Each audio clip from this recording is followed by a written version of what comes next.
এক দেশ এক নিৰ্বাচনৰ জৰিয়তে ভাৰতৰ গণতান্ত্ৰিক ব্যৱস্থাটো যিটো ফেডাৰেল যিটো যুক্তৰাষ্ট্ৰীয় ব্যৱস্থা সেই ব্যৱস্থাটো নাইকিয়া কৰি পেলাব খুজিছে।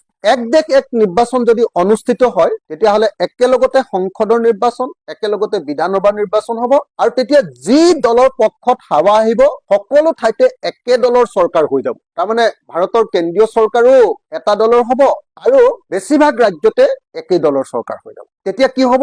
তেতিয়া বিজেপিয়ে ভাৰতৰ সংবিধানখন বদলাই ভাৰতৰ গণতান্ত্ৰিক ব্যৱস্থাটোক নাইকিয়া কৰি পেলাব। সেইকাৰণে তেওঁলোকক এক দেশ এক নিৰ্বাচন ব্যৱস্থা লাগে।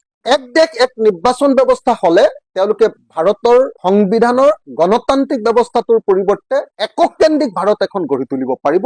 এক ৰাতিৰ ভিতৰতে ভাৰতৰ সংবিধানখন বদলাই ভাৰতবৰ্ষৰ সংবিধানখনৰ মূল গাঁথনিটো বদলাই দিব পাৰিব। তেওঁলোকে সেকুলাৰিজম শব্দটোৰ ঠাইত হিন্দু ৰাষ্ট্ৰ সোমোৱাব খোজে। গতিকে 2025 চনত যিহেতু RSSৰ 100 বছৰ পূৰ হ'ব, এই সময়খিনি 2025 চনৰ ভিতৰত যাতে ভাৰতক হিন্দু ৰাষ্ট্ৰৰূপে গঢ়ি তুলিব পাৰে আৰু ভাৰতৰ যুক্তৰাষ্ট্ৰীয় ব্যৱস্থাটো ভাঙি এককেন্দ্ৰিক ভাৰতবৰ্ষ গঢ়ি তুলিব পাৰে, তাৰ কাৰণে আজি বিজেপি দলক এক দেশ এক নিৰ্বাচন ব্যৱস্থাটো লাগে। সেইকাৰণে ভাৰতৰ সংবিধান বদলাই পেলাবৰ কাৰণে ভাৰতীয় গণতান্ত্ৰিক ব্যৱস্থাটোক ধ্বংস কৰিবৰ কাৰণে ভাৰতক এখন হিন্দু ৰাষ্ট্ৰ বা ধৰ্মীয় ৰাষ্ট্ৰৰূপে ঘোষণা কৰিবৰ কাৰণে বিজেপি দলক এক দেশ এক নিৰ্বাচন লাগে। ভাৰতৰ ৰাজ্যবিলাকৰ ক্ষমতা নাইকিয়া কৰি অকল কেন্দ্ৰৰ হাতত গোটেই ক্ষমতা কুক্ষিগত কৰিবৰ কাৰণে তেওঁলোকক এক দেশ এক নিৰ্বাচন ব্যৱস্থাটো লাগে। বাৰে বাৰে ইলেকশ্যন হৈ থাকিলে ৰাজ্যত মডেল কোড অফ কণ্ডাক্ট আহে, এবছৰ উন্নয়নৰ কাম বন্ধ হৈ যায় আৰু বাৰে বাৰে একেটা বেলট কাকততে অসমৰ দৰে ৰাজ্যই দুবাৰ ইলেকশ্যন পতাৰ বাবে